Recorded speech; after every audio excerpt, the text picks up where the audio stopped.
Soltei um bode preto, meia-noite na calunga. Soltei um bode preto, meia-noite na calunga. Ele correu os quatro cantos, foi parar lá na porteira e bebeu marafo com Dona Tata Caveira. Soltei o bode preto, meia-noite na calunga. Soltei o bode preto, meia-noite na calunga. Ele correu os quatro cantos, foi parar lá na porteira. Ele correu os quatro cantos, foi parar lá na porteira e bebeu marafo com Dona Tata Caveira. E bebeu marafo com Dona Tata Caveira. Soltei o bode preto, meia-noite na calunga. Como ele era Exu, Exu é Mojubá. Soltei o bode preto, meia-noite na calunga. Ele correu os quatro cantos, foi parar lá na porteira e bebeu marafo com Dona Tata Caveira. Exu, Exu é Mojubá. Mojubá, Mojubá, Exu, Exu Senhor. Laroie, companheiro, soldado, guerreiro, guardião de templos, tesouros e do portal da sabedoria. A ti rendemos homenagens pelo que sois e pelo que representas para todos nós. Sois a ligação entre nós e o Orum, o céu. Grande missivista, grande mensageiro, grande executor perfeito de todas as tarefas que lhes são confiadas. Sois as estradas e embarcações aéreas, terrestres, marítimas e fluviais, meios através dos quais nos deslocamos sobre a face da terra. Sem ti, Exu Todo-Poderoso, não chegamos a lugar nenhum. De todas as forças espirituais que carregamos, sois a mais próxima. Pois comes, bebes, amas, sorris, gozas e odeias conosco. Sois aquele que, com autorização de Ogum, tens a chave de todas as portas, de todos os portais, inclusive da porta do céu. Por isto tudo posto, eu te rogo, ó Exu Todo-Poderoso, abre-me a porta do dia de hoje e sejas o meu, o seu, o nosso guardião. Axé, assim seja.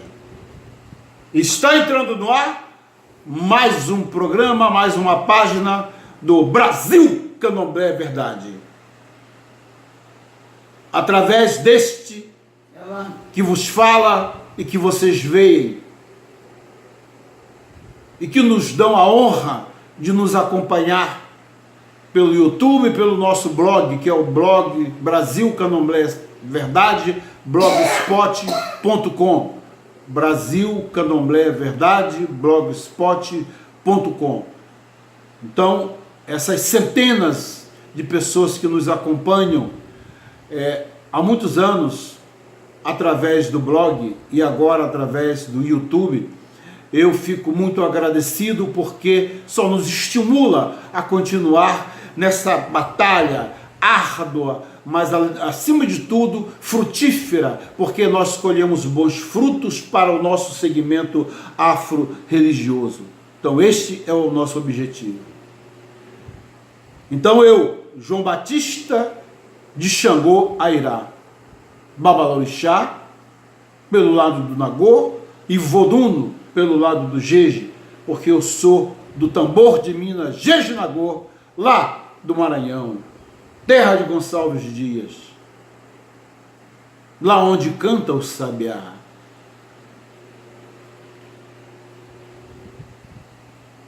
Então eu, João Batista, além de Babalorixá, advogado e jornalista, abri esta página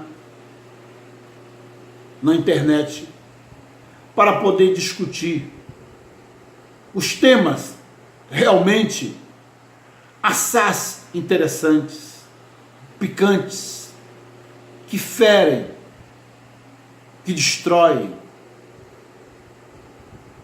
Nós estamos aqui para defender, para formar fileiras com aqueles que também lutam em outras frentes de batalha. Não estamos aqui para vender um tipo de feitiço, para fazer voltar a mulher amada, ou coisa semelhante. Não. Somos feiticeiros, sim, porque um babalorixá, ele é acima de tudo, na realidade ele é um feiticeiro, porque ele lida com magia, ele é um mago. Então eu sou um mago, eu sou um feiticeiro. Eu fui consagrado, lavado, rapado, enxaguado, ensaboado, nas águas do tambor de Mina. Há pelo menos quase 50 anos. Tenho casa, tenho Ilê Axé, ou Abaçá, aberta, aqui em Duque de Caxias, Rio de Janeiro, onde eu atendo aquelas pessoas que me procuram, uns para me entrevistar, outros para jogo de búzios, ou para atendimento com entidades. Eu e a minha esposa, a Ialorixá, a Noxê, Rose, da minha mãe Oxum, Opará, da minha mãe Iansã, Oiabagã, Oiabalé, da minha mãe Navezuarina, do tambor de Mina, e do meu pai Ogum Xoroquê, que também comanda a minha casa.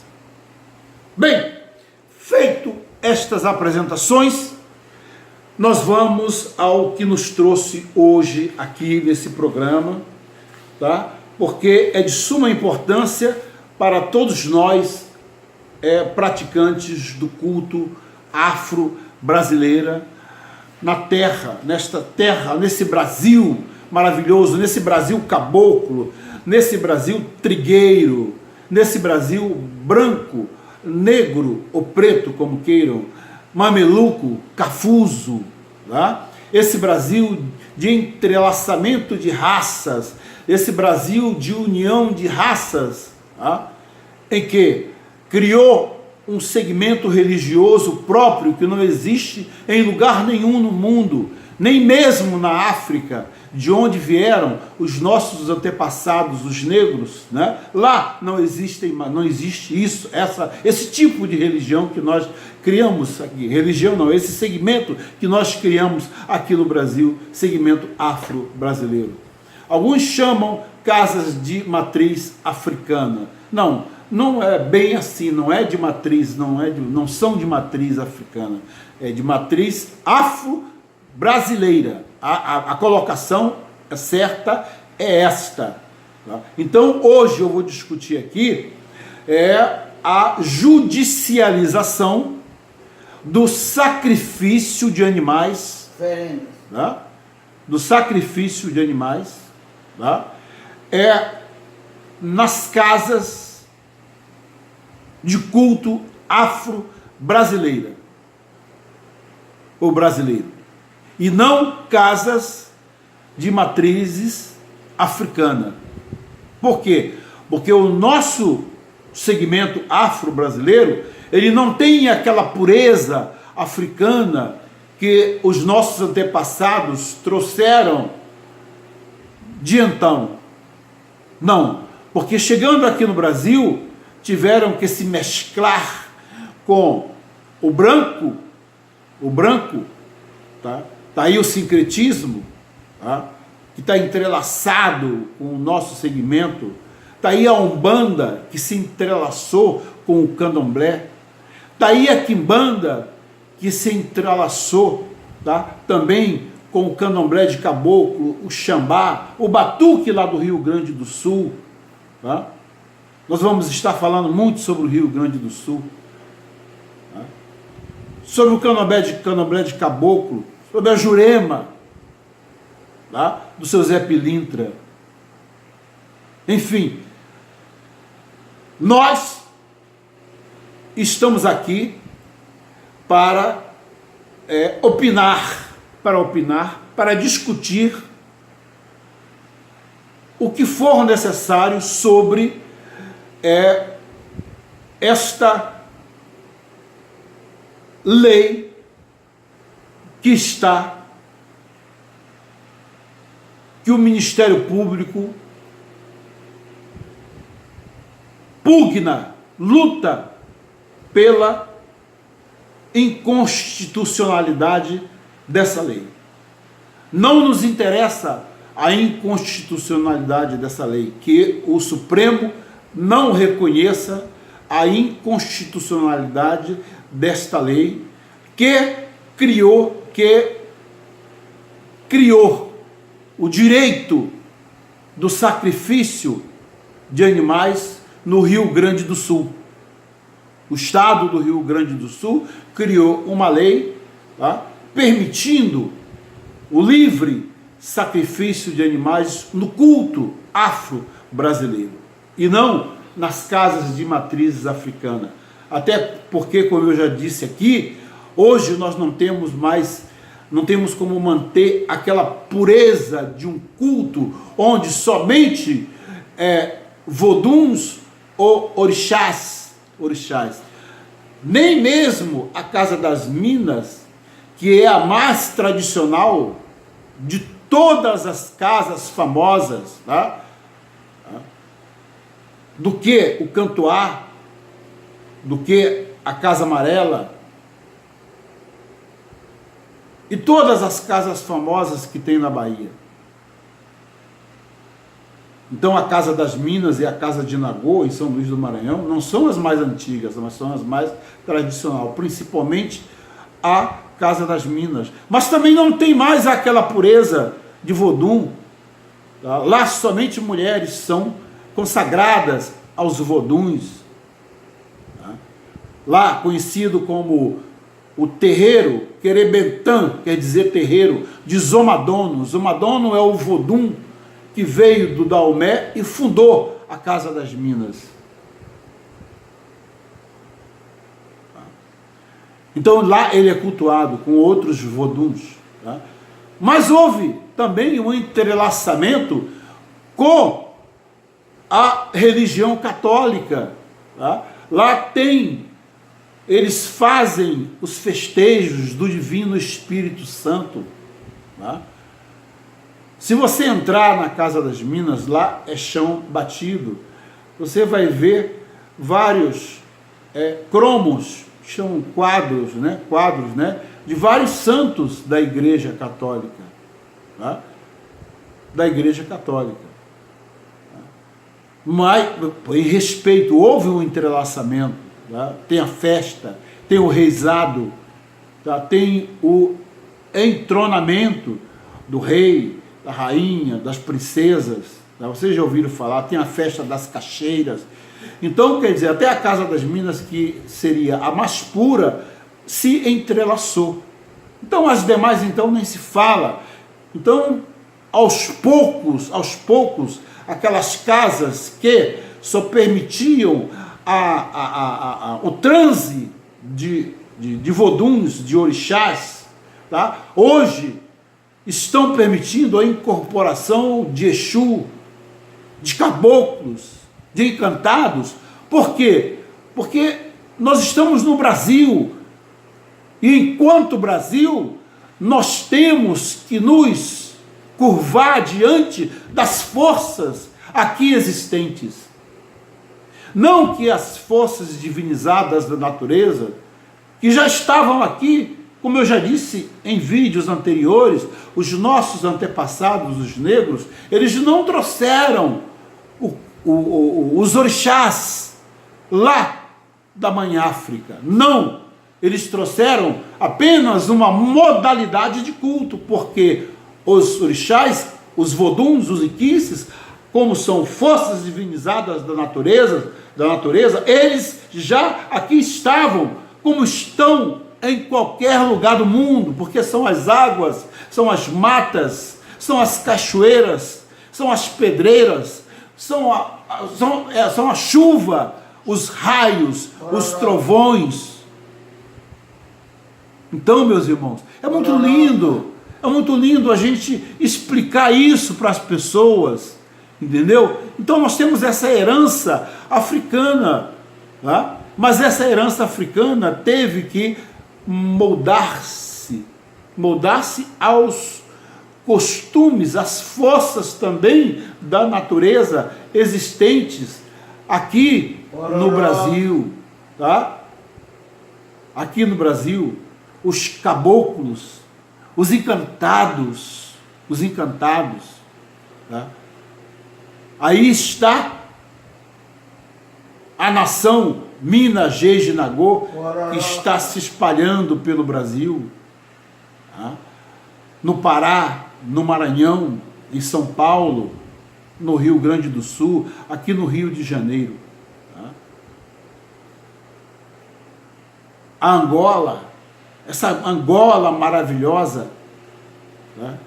Que foi uma das primeiras, né, a permitir a entrada, tá, dessas forças, tá, existentes aqui no Brasil.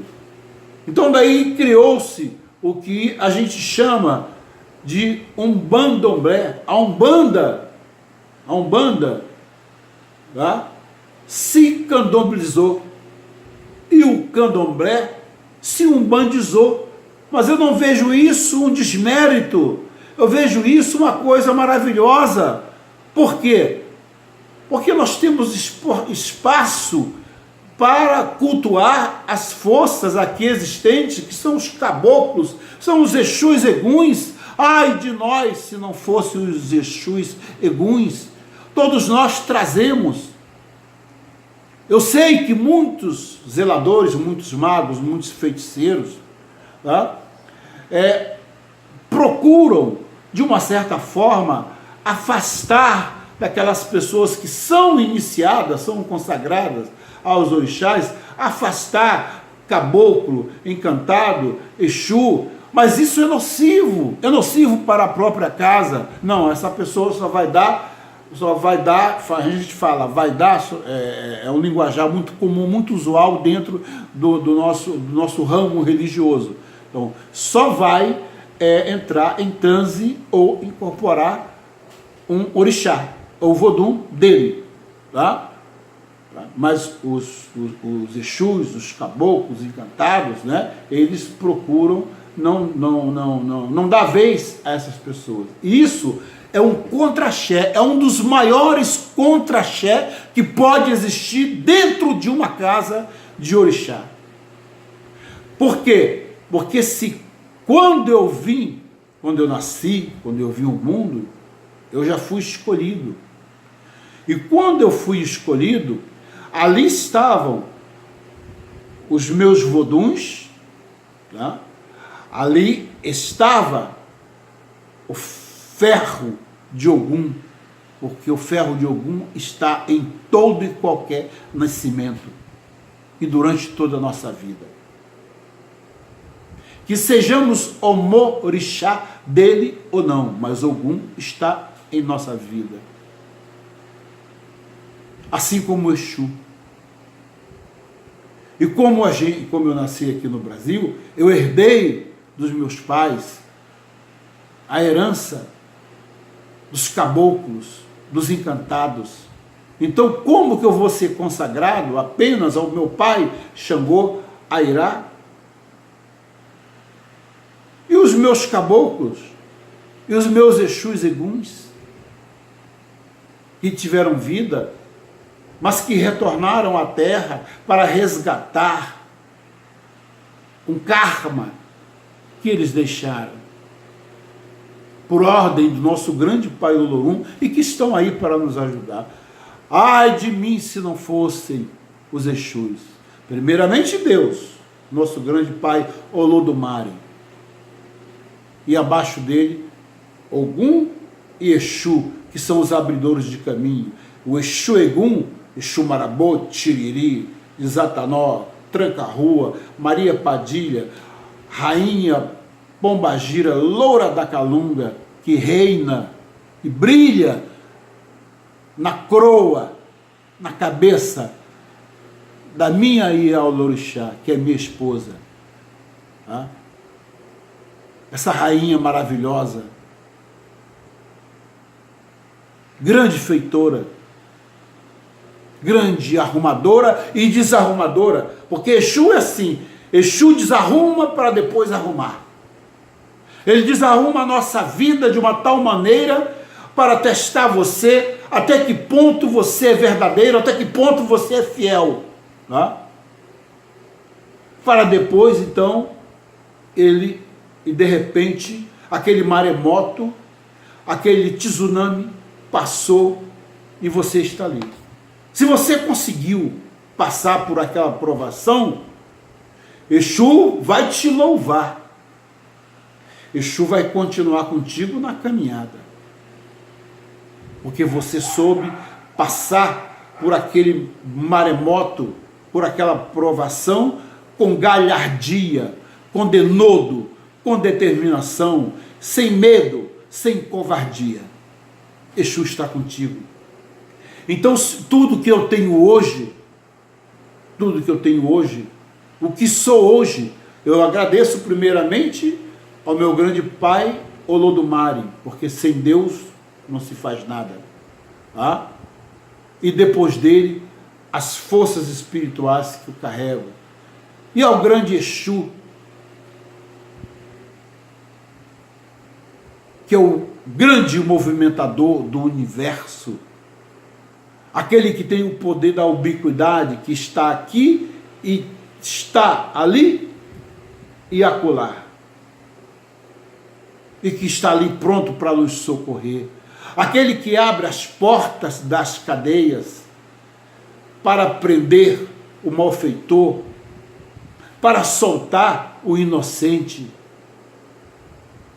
Exu é aquele que pede ao Oxóssi que não deixe faltar nas nossas mesas o nosso AG1, a nossa comida, porque o Oxóssi é o senhor da carne, que nós chamamos de Herã Paterê, da carne. Exu pede, não deixa faltar nada dos seus filhos. Seja um pão, aquele pão nos alimenta. Então é por isso que eu amo Exu, tanto quanto amo todos os meus voduns. Não só os que eu carrego, mas todos, tá? Do panteão, que chamamos de panteão africano, porque nós convivemos com eles. Os filhos, os omorixás que nós consagramos, tá?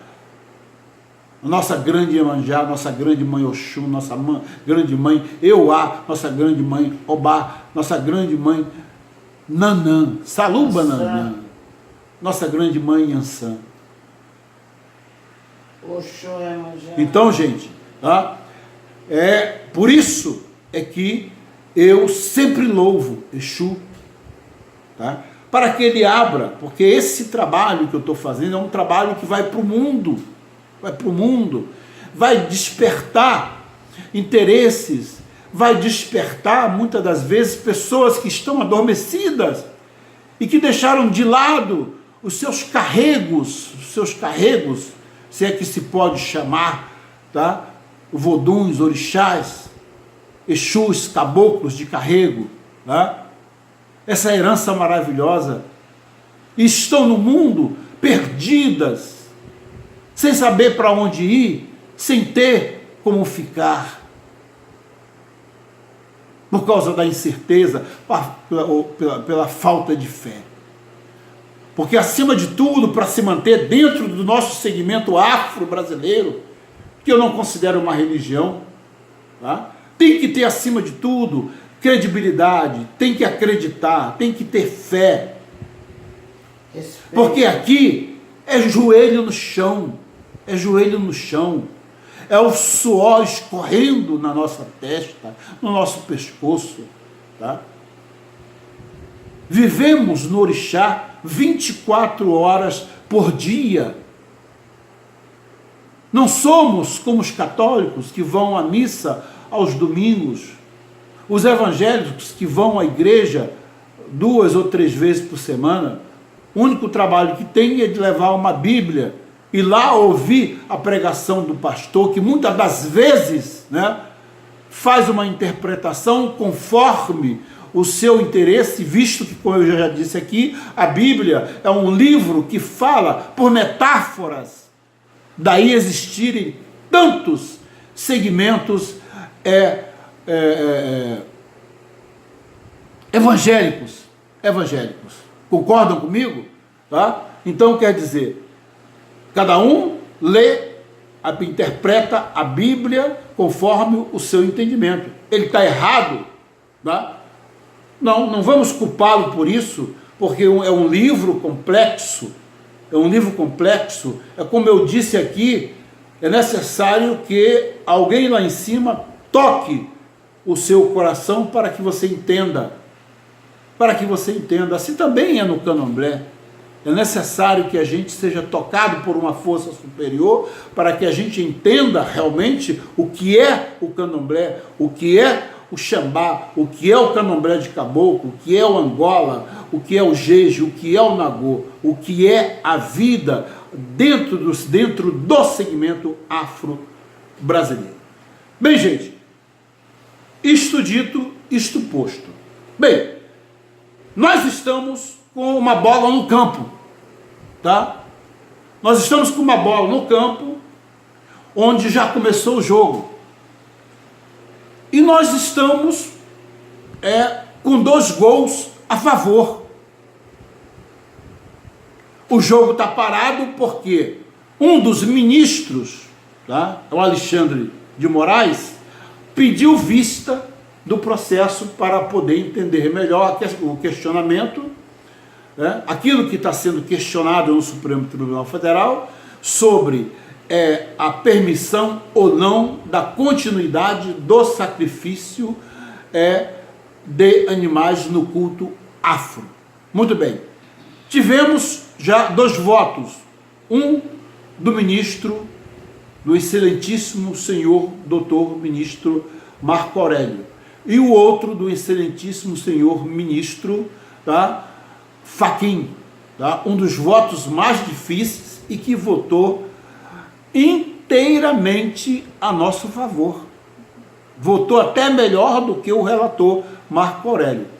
Então vamos aguardar ainda o voto dos demais ministros depois que o Alexandre de Moraes pedir para que o presidente marque pauta para dar-se continuidade a esse julgamento. Então nós estamos na expectativa da continuidade desse julgamento, porque o que está em jogo é a continuidade, tá, do nosso segmento afro-brasileiro. Sabe por quê, meus irmãos? Porque o sacrifício, a palavra sacrifício em latim quer dizer sacrum officium, quer dizer, um ato de sacralidade, tá? Que não tem nada a ver com matança. As pessoas, os nossos opositores, tá, que são os responsáveis por essa situação, mas é bom porque vai se resolver isso de uma vez, tá? Então nós estamos no campo, estamos ganhando de 2-0, porque ali quem está jogando somos nós, os afros brasileiros, e os nossos opositores, os evangélicos, os radicais, os eletrônicos, aquelas pessoas que não gostam da nossa religião, do nosso segmento afro-brasileiro, que alguns chamam de religião. O estado do Rio Grande do Sul, o governador, quando promulgou essa lei, tá, favorecendo todas as casas de culto afro-brasileiro, permitindo a prática, tá, a continuidade da prática do sacrifício sangrento de animais que é milenar, antecede muitas e muitas religiões. Muitas e muitas religiões. Então querem nos tirar. Então o sacrifício sangrento, o sacrum ofício sangrento, está para nós, assim como a hóstia está para os católicos. O sacro ofício de animais está para nós, assim como o pão e o vinho está para os católicos. E não somente nós, afro-brasileiros, que praticamos o sacro ofício, conforme foi dito lá pelo grande, o eminente doutor Aédio Silva, que foi secretário de Segurança do Estado de São Paulo, e estava lá nos defendendo, entre outros advogados. Então, como bem ele disse, que outras religiões também praticam o sacro ofício de animais. Quando ele entrou, a sua fala inicial, ele como que perguntasse: alguém que nunca tenha calçado um sapato de couro, que levante a mão. Essa foi a pergunta intrínseca, subliminar, que o doutor Aédio Silva disse durante a sua preleção lá no Supremo Tribunal Federal, quando lhe foi dada a palavra. Então, realmente, quem nunca calçou um sapato de couro, que nunca possuiu uma bolsa de couro vinda de animais, que levante a mão. Quem nunca comeu carne de sacrifício, de matança? Aí não é sacrifício, é de matança. Nós comemos dia e noite, tá? O frango, a galinha, a carne, tá? Realmente esses animais sim passam por um ritual de matança,